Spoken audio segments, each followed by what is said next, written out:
जगन्नाथ। तो मुझे स्वागत कर गोटे नुआ ब्लॉग को। तो आज हूँ रज तरफ आपण मान समस्त हैप्पी रज।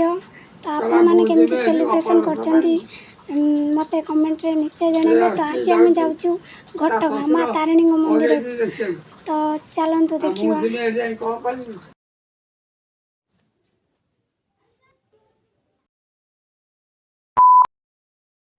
आमको बाइक रे जीवार थिला तो आम ये बाहरी गलु।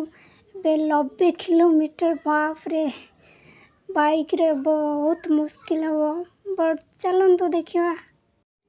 आमे भाई आ मु जाइलु देखु ये पहाड़ सब बहुत दिन पर मु पहाड़ देखुची। फास्ट टाइम पे मु 5th रे जाइली महाविनायक से पहाड़ देखी बास। एबे +2 सरिकी एबे पुणी थरे फास्ट टाइम पे पहाड़ देखुची। तो ये सब बण जंगल मुझे छोट बेले आसती माने 10 वर्ष कि 12 वर्ष तले ये जंगल सब ये खाली रास्ता पाई बाट थिला आउ सब जंगल पछपचा गाड़ी जीवाई भी रास्ता नहीं देखिपे केते ये